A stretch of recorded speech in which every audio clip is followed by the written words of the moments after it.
오늘 본문은 너무나 잘 알고 있는 본문이죠. 삭개오가 예수님을 만나는 장면입니다. 근데 왜 삭개오가 예수님께 나아갔을까요? 오늘 성경은 이렇게 기록하고 있습니다. 4절 보면 앞으로 달려가서 보기 위해서라고 표현하고 있어요. 삭개오는 바로 예수님을 보고 싶었던 거예요. 어떤 모습을 보고 싶었는가 한번 상상해 봤어요.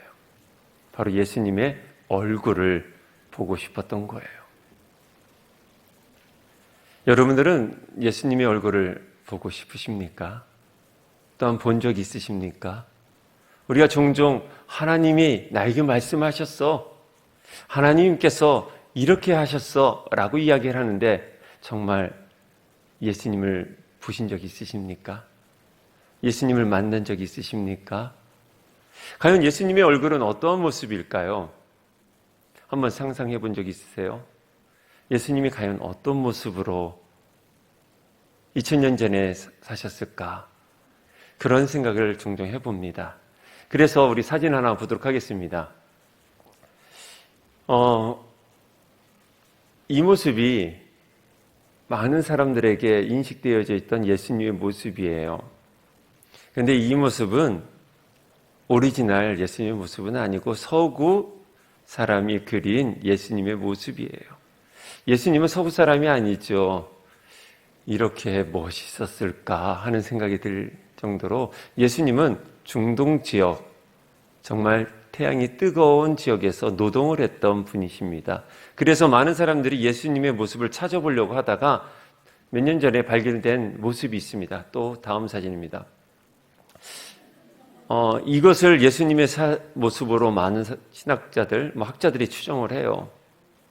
왜냐하면 예수님은 팔레스틴 사람이에요. 아랍 계열의 모습이죠. 지금 이런 모습이라고 봅니다. 이걸 추정하는 게 보니까 키가 한 160 정도 되고요. 몸무게가 한 58kg 정도 된다고 추정을 했었습니다. 그게 BBC 방송국에서 이제 나왔던 모습입니다. 그 다음 모습입니다. 우리가 참 많이 은혜를 받는 모습이죠. 십자가에 달리신 예수님의 얼굴. 정말 이 얼굴인지는 정확히 모르겠지만 우리는 이런 사진을 보고서 주님께 좀 더 나아가고 내 삶의 문제와 힘듦을 예수 그리스도로 말미암아 회복되어질 때가 종종 있습니다. 이런 모습이 이제 특히 멜 깁슨 감독이 했던 패션 크래프트 오브에서 많이 나왔었죠. 이 모습을 보면서 우리가 다시 한번 우리 삶을 또한 우리 신앙을 점검할 때가 종종 있었습니다. 자, 어떤 모습인지는 정확히 알 수는 없어요. 근데 더 중요한 것은 정말 예수님의 얼굴보다도 예수님의 얼굴을 만나는 장소가 중요하다는 거예요. 예수님이 얼굴을 보려면 우리는 어디로 가야 돼요? 예수님 계신 곳을 가야 돼요. 예수님의 마음을 알려면 어떻게 해야 될까요? 예수님의 마음이 머무는 곳으로 가야 되겠죠. 그래야지만 그곳에서 예수님을 만나고 예수님을 느낄 수가 있는 거예요. 그러기 위해서는 우리의 삶을 끊임없이 조정을 해야 되고 나의 생각을 내려놓아야 되고 때로는 나의 생각을 부인하고 주님께 가야 됩니다. 아주 오래전입니다. 한번 설교 예화단도 말씀드린 적이 있었는데 저희 집사람이랑 연애할 때 어느 장소에서 만나기로 했어요.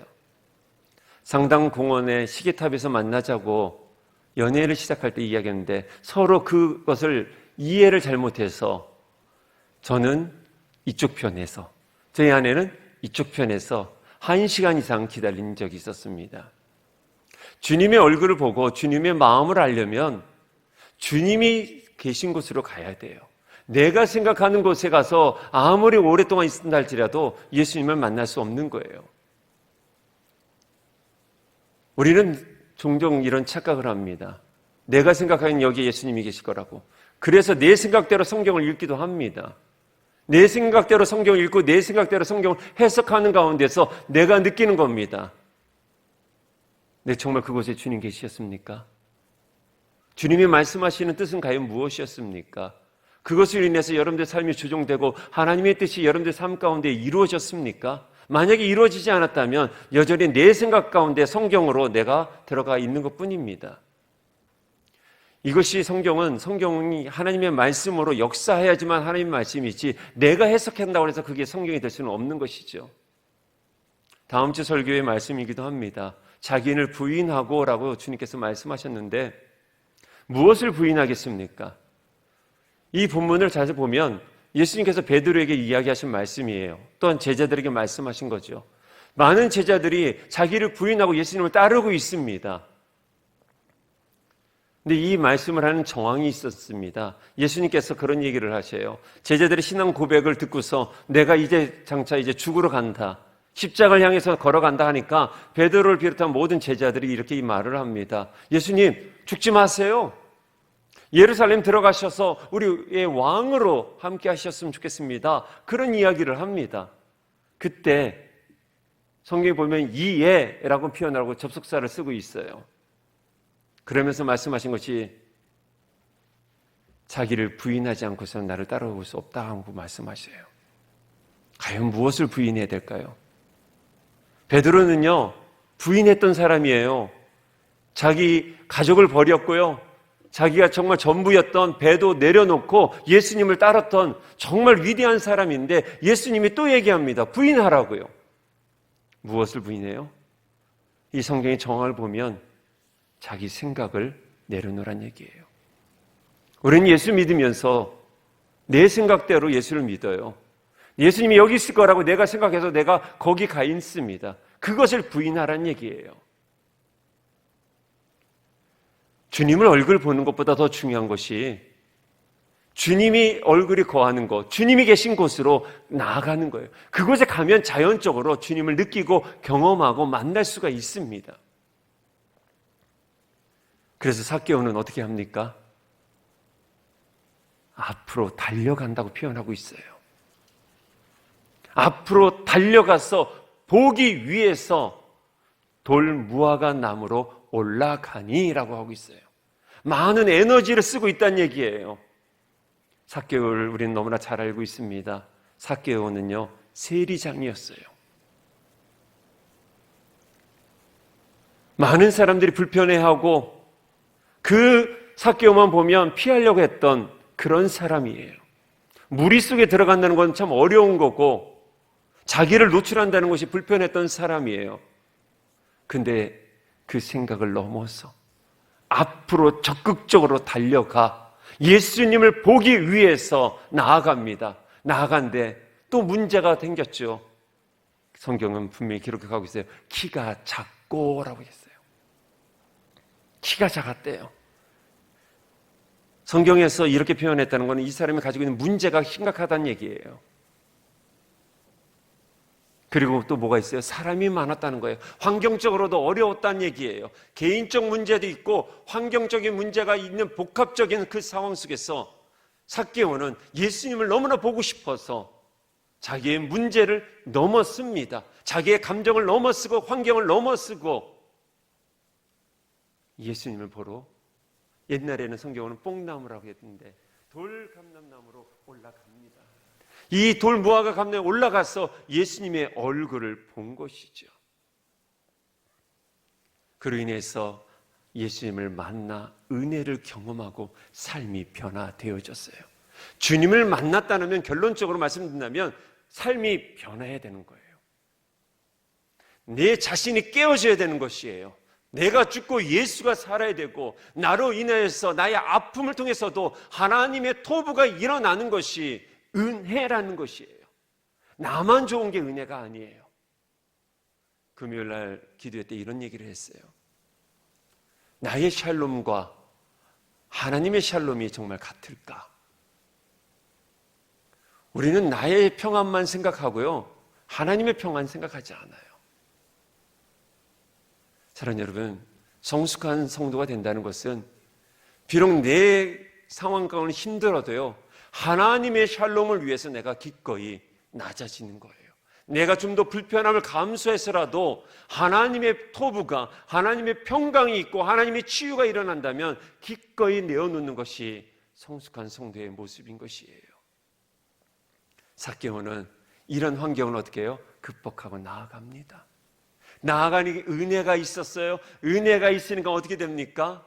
자신의 것을 다 내어놓습니다. 이것이 샬롬이에요.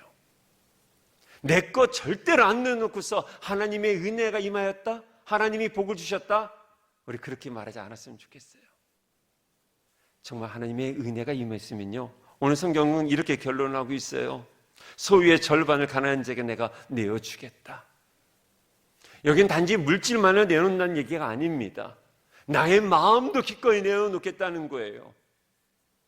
그리고 내가 앞으로는 바르게 살겠다라는 그러한 결단도 있는 것이에요. 삭개오가 어떻게 해야 예수님의 얼굴을 보는 것처럼 우리도 예수님의 얼굴을 경험할 수 있을까요?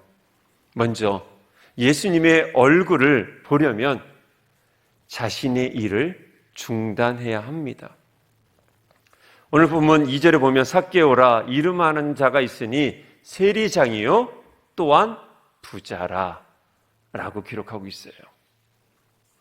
삭개오라는 사람은 지금까지 어떠한 얼굴들을 보면서 살았을까요?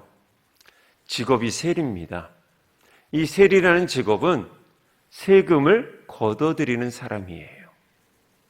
오늘날이야 정확한 세법으로 온라인으로 우리가 세금을 냅니다. 그러나 예수님 당시에는 우리나라도 마찬가지였어요. 세금을 직접 다니면서 걷어들였어요.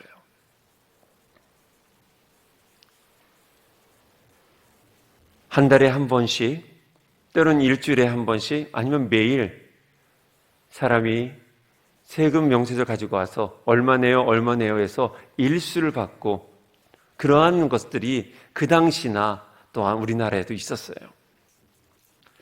저도 대출을 해서 이자를 이제 갚아가고 있는데 왜 이렇게 한 달이 빨리 돌아오는지 모르겠어요.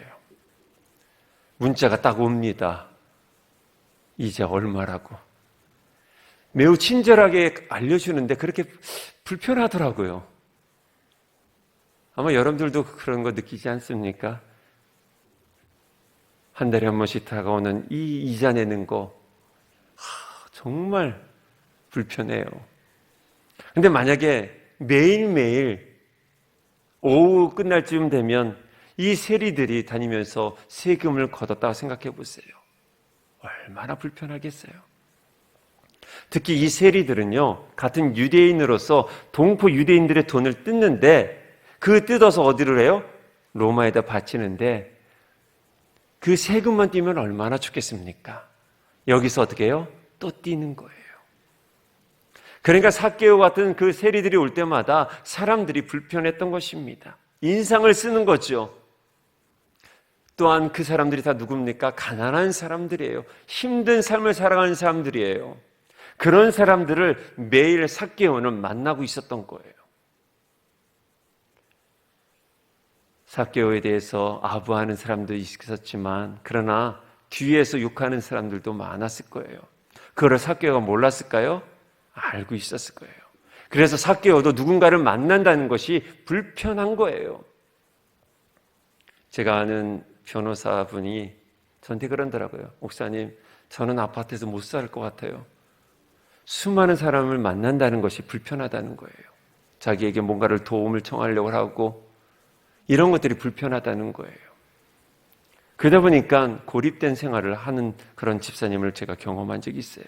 삭개오도 마찬가지일 거예요. 매일 만나는 사람들이 인상 쓰는 사람이에요. 삭개오 만나면서 기쁜 마음으로 어서 오세요라고 세금 주는 사람 거의 없을 거예요. 왜 이렇게 빨리 왔니? 벌써 왔니? 하면서 투덜대는 사람들이 얼마나 많을까요? 여러분들 생각해 보세요. 그렇게 불편한 사람들을 계속 만나면 만나는 저도 그 삭개오도 어떻게 했을까요? 마음이 불편한 거예요. 그래서 우리 교회에서도 여러분들 인상 쓰는 사람과 만나면요 성도들이 지쳐요. 우리 가능하면 그래서 좀 밝은 모습을 보여주는 게 참 중요해요. 만약에 여러분들 집에서 가장 인상 쓰고 있어 봐요. 집 분위기가 다운이 될 수밖에 없어요. 교회에서 마찬가지, 교회 왔는데 쉼과 회복을 얻으러 왔는데 인상을 쓰고 있으면요, 많은 분들이 불편해해요. 삭개오는 얼마나 그랬을까요? 매일매일 만나는 사람들이 인상 쓰고, 때론 아부하는 그 웃음, 그런 모습 보면서 삭개오는 많이 마음적으로 힘들었을 거예요.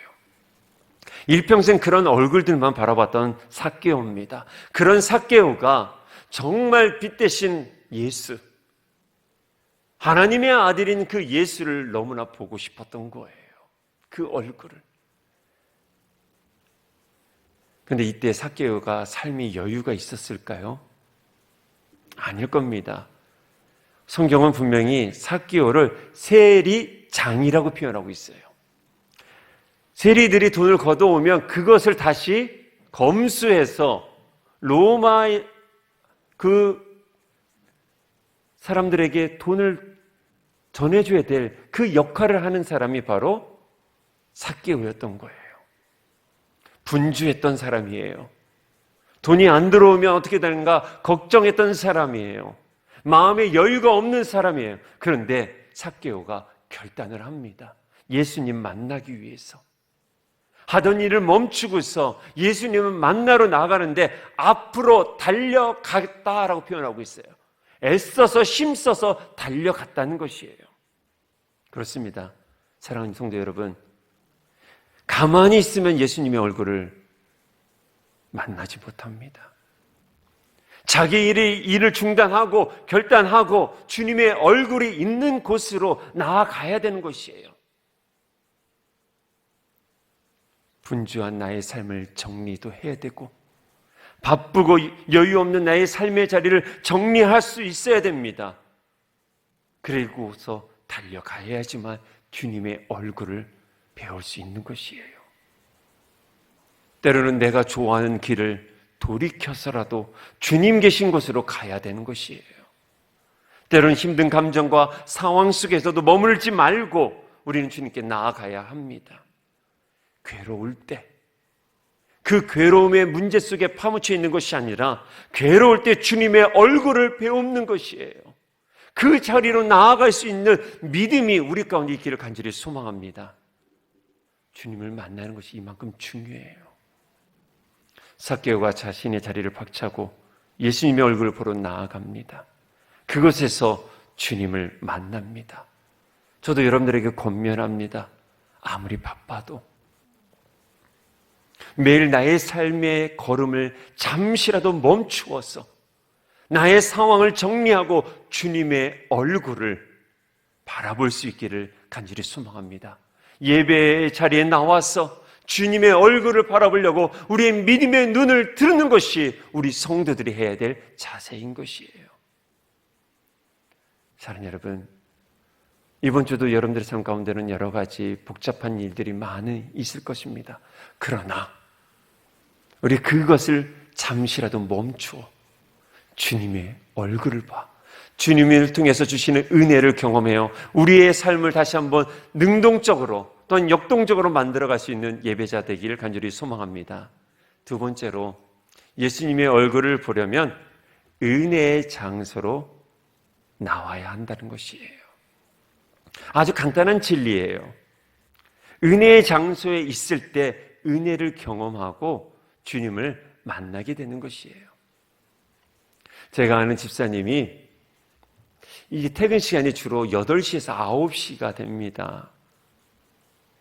근데 이분이 퇴근하다가 매일은 그렇지 않지만 주 한 2, 3회 보면 퇴근 후에 늦은 저녁 시간에 교회에 와서 기도를 하셔요.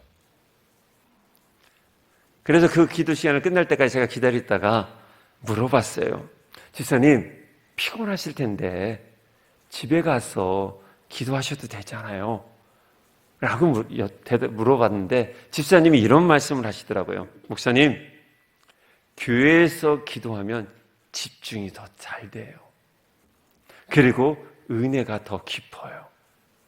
피곤하지만 그래서 은혜의 자리를 사모하고 있는 것이에요. 라고 말씀을 하셨어요. 일리 있는 말씀이고요. 저는 그 말에 전적인 지지를 합니다. 사랑하는 여러분, 여러분들 기도할 때 눈을 감잖아요. 왜 눈을 감습니까?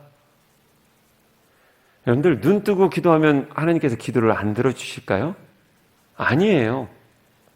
하나님은 눈 떠도 기도 응답해 주셔요. 그런데 눈 감으면 더 집중할 수 있어요. 눈을 감으면요, 주님의 얼굴이 떠올라져요. 우리가 누군가를 그리워할 때 두 눈을 뜨는 것보다는 두 눈을 감고서 있으면요, 그리운 사람이 더 잘 보여요. 보고 싶은 사람들을 만나고 싶으면 눈을 감아야 된다고 이야기를 하는 분도 있어요. 그러면 함께 했던 시간들이 다 보여져요. 영상처럼. 마찬가지입니다. 여러분들 삶의 자리에서도 은혜 받을 수 있습니다. 직장에서도 은혜 받을 수 있어요. 그러나 예배의 자리는 정말 은혜를 받을 수 있는 곳이에요. 하나님의 전은 그래서 상징적인 의미가 있는 것이에요. 마음적으로 많이 힘들어도 이 아버지 집에 나오면 나를 안아주시는 그분의 따뜻함을 느낄 수 있기 때문에 예배당이 필요한 거예요. 찬양이 흐르는 곳에 은혜가 있고요, 기도의 소리가 가득한 곳에 더 은혜가 있습니다. 전에 있었던 교회에서 우리 학생들 데리고 수련회를 갔는데 겨울에는 좋은 리조트에 가서 수련회를 했어요. 근데 두 번째는 어느 교회 수련원에 가서 이제 수련을 했는데 너무나 놀라운 것은 편안하고 시설이 좋은 그 리조트에서 하는 것보다는 오랜 수십 년 동안 그 자리에서 기도하고 예배했던 좀 허름하지만 그 자리가 더 은혜가 된다는 거예요. 여러분들, 장소는 매우 중요한 거예요. 장소를 우리가 경솔하게 여겨서는 안 돼요. 왜냐하면 예배의 당은 우리의 마음을 모아주는 곳이고요, 믿음의 선배들이 오랫동안 기도했던 곳이기 때문에 더욱더 은혜의 자리가 될 수 있는 것이에요. 사랑하는 여러분, 출애굽기 25장 22절에 이런 말씀이 있습니다. 거기서 내가 너와 만나고 라는 표현을 하고 있어요. 거기서 내가 너와 만나고, 거기를 속죄소라고 표현하고 있어요. 이스라엘 모든 백성들에게 말하고 있는 것입니다. 너희들은 거기로 나와라. 내가 거기서 너와 만날 것이다 라고 표현하고 있어요. 거기서 만나는 곳, 만나는 자리가 있다는 것이에요. 하나님은 어디든지 계시십니다. 무소부지하십니다. 그러나 하나님께서 만나주시는 곳이 있다는 것이에요. 그것이 바로 예배당이에요. 그래서 오래전엔 성소를 만들어서 이곳으로 나와라, 내가 너희를 만날 것이라고 말씀해 주셨던 거예요. 그래서 오늘날도 이 예배당이 바로 그런 개념이 있는 것이에요. 마음이 힘들 때, 정말 마음이 괴로울 때 사람 만나는 것이 아니라, 다른 곳 가는 것이 아니라 아버지 집으로 나오는 것이죠. 그곳에서 어떻게 해요? 아버지, 이 말만 해도 우리는 위로를 받을 수 있는 것이에요. 어느 곳이나 다 예배 드릴 수 있지만 하나님은 우리 인간의 속성을 너무나 잘 알기에 은혜의 장소를 특별히 정해놓고서 이 예배당으로 나오라고 우리에게 말씀하고 계신 것이에요. 그래서 삭개오는 현장으로 나아갑니다. 그리고 힘든 돌 무화과 나무로 그 현장으로 올라갑니다.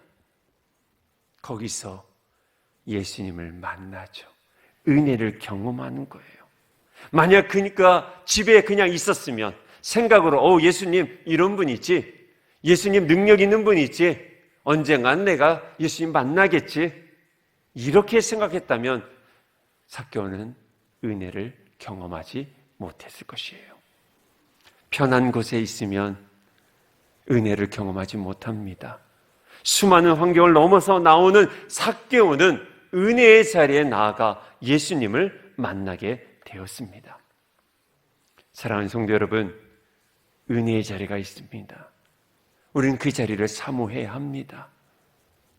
지금 내가 어느 자리에 있는지 현 주소를 여러분 한번 체크해 보십시오. 좋은 음악회나 뮤지컬 이런 데 가보면요, 좌석에 등급이 있어요. 그 등급에 따라 가격 차이가 천지 차이가 나요. 이런 음악회를 텔레비전으로 볼 수도 있고요, 그냥 바깥에서 오디오로 들을 수도 있어요. 그러나 현장에서 정말 좋은 자리에서 들을 때는 다른 겁니다. 그 차이는 어마어마한 거예요. 은혜의 자리에 있는 것과 은혜의 자리를 들은 것은 차이가 납니다. 내가 주님을 만나는 것과 만난 이야기를 들은 것은 차이가 나요. 사랑하는 여러분, 주님을 만나는 자리에 있기를 간절히 소망합니다. 그래서 성경은 계속 장소를 이야기를 하는데 시편 1편 1절에 이런 표현이 있죠. 복 있는 사람은 오만한 자리에 앉지 아니하고, 자리를 말하고 있어요. 자리가 주는 은혜가 꽤 큽니다. 여러분들은 매주 어느 자리에 계십니까? 여러분들 괴로울 때 어느 자리에 서 있으십니까? 외로울 때 어느 자리에 여러분들을 나아가십니까? 기쁠 때 어느 자리에 나아가십니까? 사랑하는 여러분, 정말 은혜의 자리를 매일매일 사모하면서 예배당에 나오기를 힘쓰시고요, 공동체 안에 있기를 힘쓰십시오. 왜요? 이곳에 들어와야지만 지속적으로 자라날 수 있고요, 영적인 체험을 할 수 있기 때문에 그렇습니다. 우리가 코로나19로 인해서 영상 예배를 드리고 있기도 했었습니다.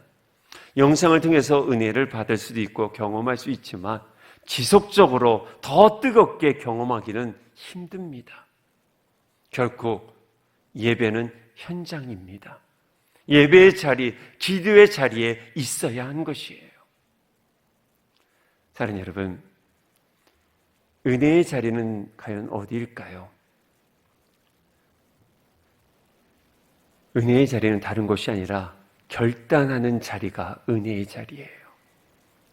삭개오가 결단해서 올라갑니다. 그 자리가 은혜의 자리가 됐어요. 마음적으로 갈등하는 자리는 은혜의 자리가 될 수 없습니다. 은혜의 자리는 내가 주님께 쓰겠습니다 라고 결단하는 그 자리가 은혜의 자리가 돼요. 그 은혜의 자리가, 여러분들이 봉사하는 자리가 바로 은혜의 자리예요. 왜요? 내가 봉사하겠다고 결단했기에. 성가대의 자리가 저는 은혜의 자리라고 믿습니다. 사랑하는 여러분, 성가대의 자리로 한번 나아갔으면 좋겠어요. 왜요? 은혜의 자리가 있어요. 일주일 내내 찬송을 들으면서 연습하는 분들을 통해서 보면 참 많은 은혜를 경험하더라고요. 여러분들, 봉사의 자리는 은혜의 자리예요. 왜요? 그 자리에서 이미 은혜를 경험해요. 봉사하기 전에 일찍 나와야 되잖아요. 일찍 나와서 먼저 무엇을 합니까? 기도하고 준비합니다.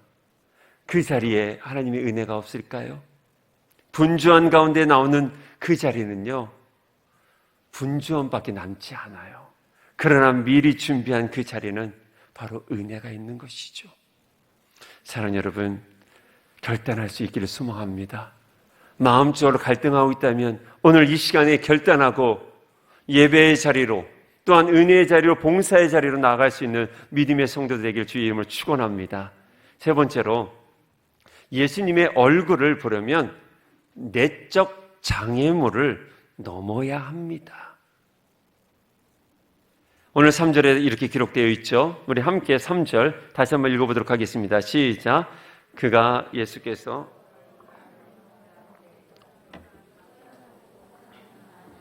우리 다시 한번 함께 읽겠습니다. 시작. 그가 예수께서 어떠한 사람인가 하여 보고자 하되 키가 작고 사람이 많아 할 수 없어. 예. 성경은 지금 삭개오의 인적 상황을 말해주고 있어요. 키가 작다. 오늘 이 시간은 키가 작은 분을 제가 표현하는 얘기가 아니니까 너무 신경 쓰지 마시고요. 키가 작다는 건 아까 말처럼 개인적 문제가 있다는 얘기예요. 단순하게 키가 성경은 말하고 있어요. 원래 키가 삭개오가 작았어요. 중동 지역 사람들이 키가 그렇게 크지는 않은데 키가 작다는 것은 지금 내 안에 문제가 있다는 거예요. 그리고 사람이 많다는 것은 환경적 문제가 있다는 거예요. 누구나 다 이런 상황 속에 있습니다. 오늘 예배대로 나온 사랑하는 여러분들도 또 저도 마찬가지입니다. 제 안에 문제가 있고요. 제 주변에 환경적 문제가 있습니다. 삭개오가 가지고 있었던 콤플렉스나 또 다른 어떤 연약함, 그런 문제이겠죠. 근데 성경은 결론적으로 이렇게 말합니다. 삭개오가 그 문제를 넘어섰다라고 기록하고 있어요. 그리고서 예수님의 얼굴을 봤다라고 성경은 말해주고 있어요. 우리 안에 열등감 왜 없겠습니까? 우리 안에 연약함, 내적 장애물 왜 없겠습니까? 이것이 없는 사람은 아무도 없어요. 왜요? 하나님이 그렇게 만드셨어요. 그래서 하나님이 필요한 거예요. 그래서 우리는 예배자로 나와서 주님 나 아픕니다. 주님 저에게 이런 문제가 있습니다. 환경적 문제가 있습니다. 하나님께 아뢰는 거예요. 완전하신 그 주님께. 만약에 우리가 완전했다면 하나님은 필요가 없거든요. 우리 자체가 열등감이 있는 존재들이에요. 내적으로 연약함이 있는 존재들이에요. 여러분들 다 문제가 있잖아요. 똑같이 아픈 사람이에요. 그래서 교회는 종합병원이에요. 우리는 완벽한 사람이 아무도 없어요. 그래서 우리는 누군가에게 당신 틀렸어요 말하기가 참 어려운 거예요. 왜요? 나도 틀린 답인데. 내도 문제 있잖아요. 우리는 수많은 열등감 느끼고 있지 않습니까? 자존심 때문에 또 우리 많이 힘들어하지 않습니까? 이 약함을 넘어서야지만 주님을 만날 수 있어요. 만약에 이걸 넘어서지 못한 상태로 계속 예수님을 한 건 내 상상이에요. 내가 만든 예수를 내가 스스로 만들고 있는 거예요. 우리는 이걸 넘어서야 돼요. 이 내적 약함, 이 내적 장애물을 넘어서지 못하면 우리는 주님을 따라갈 수도 없고요. 흉내만 내다가 끝나는 것이에요. 어떤 분은 저한테 이런 얘기를 하더라고요. 목사님, 난 원래 이래요. 라고 하면서 그 벽조차 가지도 않는 분들도 있어요. 제 안에도 수많은 열등감이 참 많았던 사람입니다. 제가 10대나 20대, 저는 사람들 앞에서 이 말을 한다는 것을 무척 두려워했던 사람이에요. 저 방송실에 있는 송지록 집사님이랑 저랑 중학교 3학년 일반 반창입니다. 근데 저분도 너무 조용했던 분이고 저도 잘 몰라요. 서로 그냥 앞에 나가서 저분도 사람 앞에서 말하는 거 참 싫어하는 사람이고 저도 그래요. 저는 사람 앞에서 뭔가를 말한다는 게 너무나 힘들었어요. 그냥 한두 사람과는 친하게 잘 지냈지만 앞에 나가서 발표하고 뭔가를 한다는 것은 불가능했던 거예요. 근데 지금 제가 우리 성도들 앞에서 설교도 하고 몇천 명 앞에서도 강의하고 설교를 하고 있습니다. 어떻게 가능했을까? 제 안에 있는 내적 약함, 이것을 넘어서려고 몸부림쳤기 때문에 그래요. 주님께서 넘어갈 수 있도록 저에게 수많은 격려를 주셨고 그런 환경 속에서 훈련받을 수 있도록 허락해 주셨어요. 그래서 제가 20대 초반에 한 것이 뭐냐면 대학을 이제 1학년 다니다 그만두고서 한 것이 바로 레크리에이션 강사 자격증을 땄어요. 사람들 앞에서 레크리에이션 한다는 게 참 쉽지 않았는데 그것을 하면서 제가 계속해서 훈련되어져서 이제 설교가가 되었던 것 같아요. 사랑하는 여러분, 여러분들 안에 내적 장애물은 과연 무엇입니까? 여러분들 안에 자라나지 못하는 성인 아이가 또 있을 것이에요. 이러한 것들을 어떻게 해야 될까요? 치유할 수 있는 첫 번째 방법은요, 인정하는 거예요. 나의 약함을 인정하는 거예요. 인정할 때부터 거기서 회복이 되어지고 치유가 되어져요. 그리고 주님을 만날 수가 있어요. 오늘 4절 보면 앞으로 달려가서 보기 위하여 돌 무화과 나무에 올라가니 이는 예수께서 그리로 지나가시게 됨이라 그랬어요.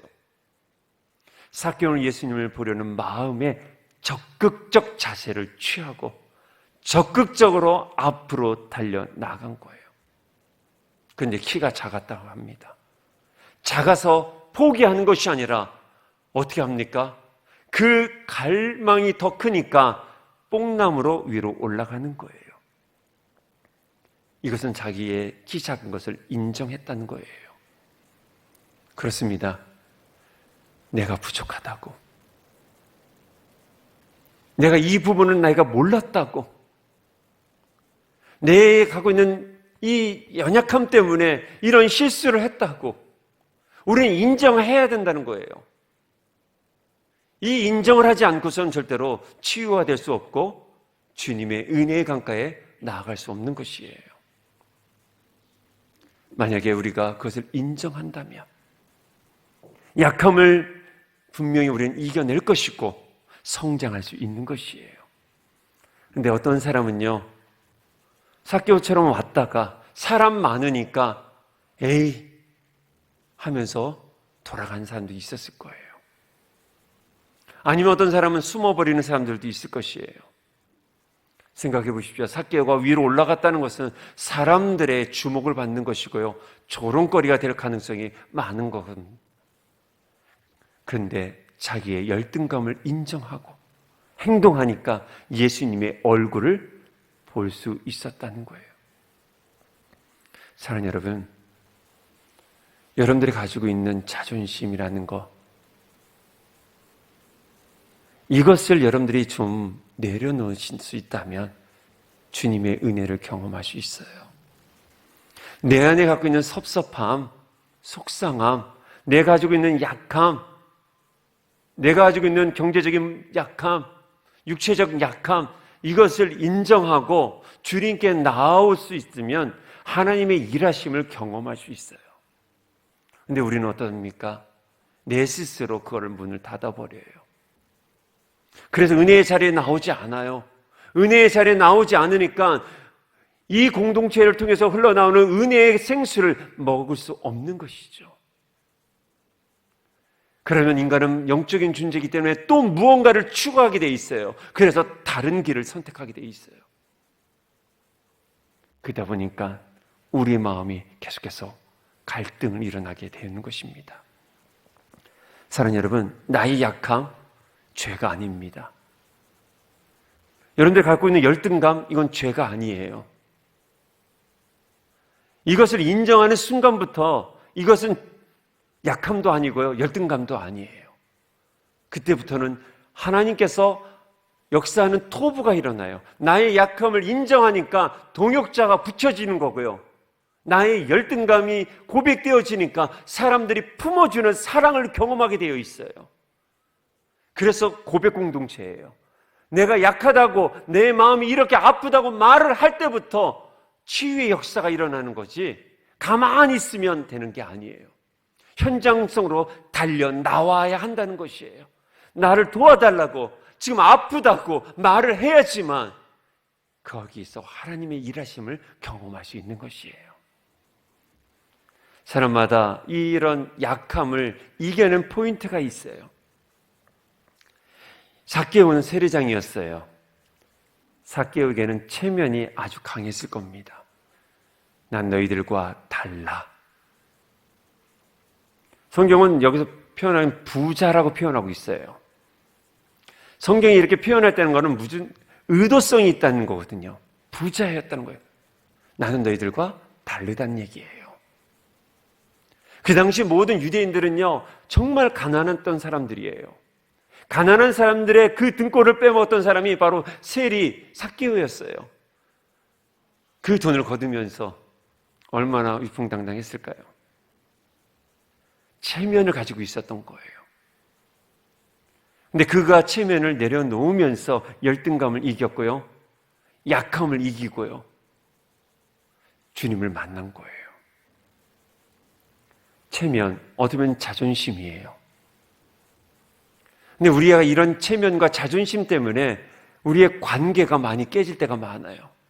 어떻게 나에게? 내가 누군데? 사랑하는 여러분, 사과하면 되는데, 좀 더 이해해주고 사랑해주면 되는데, 그 체면과 자존심 때문에 지체들과의 관계가 스스로 무너질 때가 있다는 거예요. 그리고 공동체에 아픔도 주고요. 체면 때문에 은혜의 자리를 제발 포기하지 않았으면 좋겠습니다. 부부싸움 할 때가 있잖아요. 근데 사과하면 되는데 그 체면 때문에 하지 못해서 갈등이 길어지는 부부를 경험한 적이 있어요. 남편으로서 미안하다고 한마디 하면 되는데 이 체면 때문에, 이 자존심 때문에 그걸 못하는 거예요. 사랑하는 여러분, 우리 공동체 안에서도요, 이런 일들이 계속 일어날 수밖에 없을 거예요. 왜요? 교회는 사람이 모이는 곳이에요. 사람이 모이는 곳에는요, 항상 좋은 기류만 있는 것이 아니라 불편한 기류도 일어날 수밖에 없어요. 그런데 우리 그때 두 번 다시 안 볼 사람처럼 행동하지 않았으면 좋겠어요. 감정을 실어서 대화하지 마십시오. 우리 사랑하는 성도들은 사과를 좀 잘하는 성도가 됐으면 좋겠어요.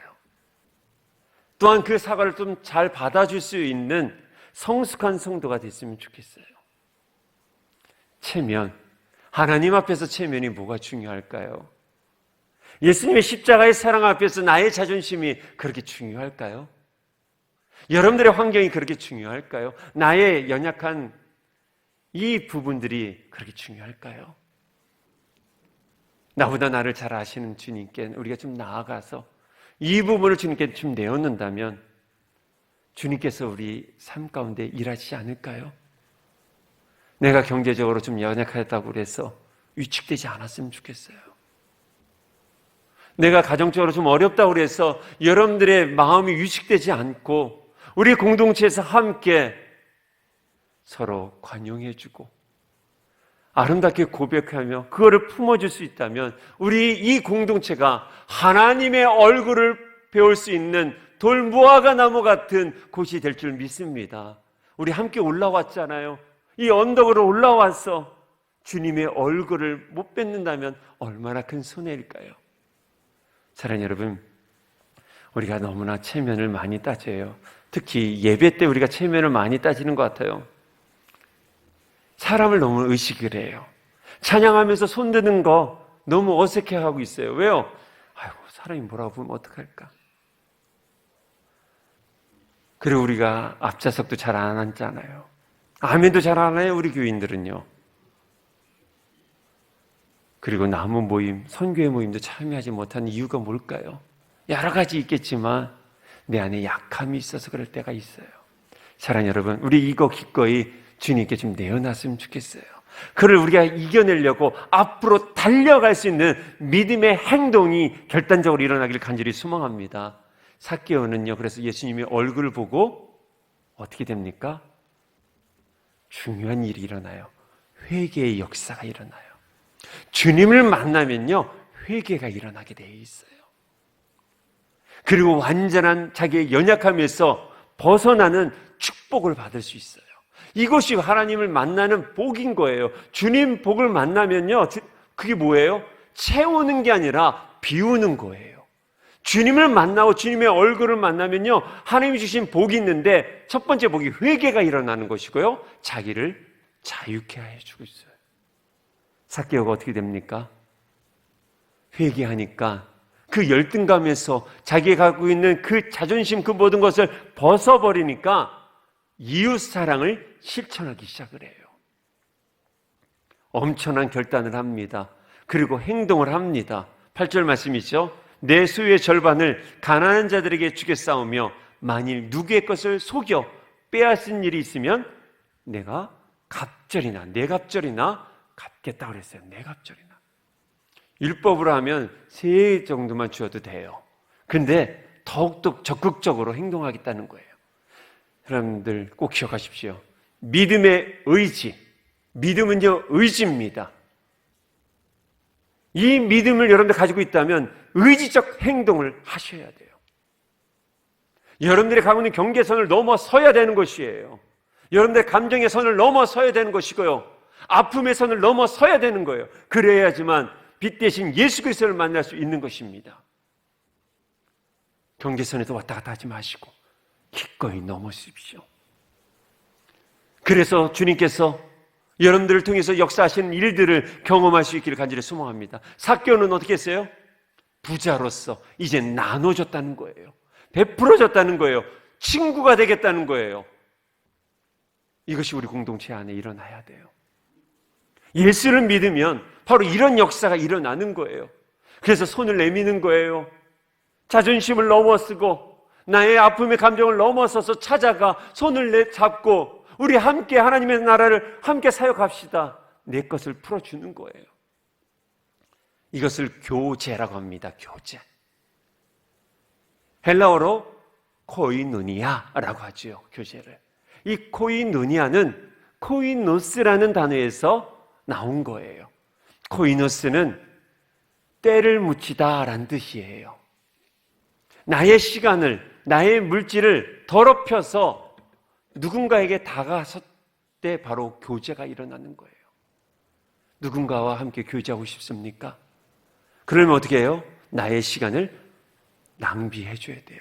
나의 시간을 내가 다 가지고 내 물질 다 가지면서 누군가의 교제 일어날 수 없는 거예요. 예수님께서 우리와 교제하기 위해서 하나님이신 그분이 인간의 몸으로 이 땅에 오신 거예요. 신이 인간으로 왔다는 것은 말도 안 되는 거잖아요. 그래서 이 땅에 오셔서 교제하고자 이 땅에 오셨어요. 우리에게도 말씀하십니다. 서로 사랑하라. 사랑하려면요 교제가 일어나야 돼요. 교제가 일어나면 용납이 있어야 됩니다. 나의 지체의 얼굴을 보려고 하는 그 믿음의 의지적 행동이 있어야 되는 거예요. 그래서 다가가 갑절로 나눠주는 거예요. 내가 가지고 있는 것을 더 갑절로 나눠줄 때 이 공동체를 통해서 이 사회와 이 민족이 하나님의 나라로 회복되어져 갈 것입니다. 사랑하는 성도 여러분, 우리는 모두가 지금 괴롭고 힘든 시간을 보내고 있습니다. 미국은 점점 더 심각하게 분열되는 고통 중에 있고요. 전 세계가 코로나로 인해서 어렵대. 특히 아프리카나 동남아 지역에는 굶주린 자들이 너무나 많이 생기고 있습니다. 또한 개척교회로 출발된 상황이 예배를 더 위축되게 만들고 있습니다. 경제적으로도 더 어렵습니다. 어려울 때 우리가 어떻게 해야 됩니까? 주님의 얼굴을 더 갈망해야 됩니다. 주님의 얼굴을 보고자 믿음의 의지적 행동을 가지고 나의 한계선을 넘어서야 되는 거예요. 내가 가지고 있는 경계선을 넘어서 주님께 나아갈 때 주님께서 우리를 일으켜 주실 것입니다. 사랑하는 여러분, 마음적으로 괴로울 때 주님의 얼굴을 보십시오. 주님의 얼굴을 바라보기 위해서 은혜의 자리로 나오십시오. 주님이 기다리고 계십니다.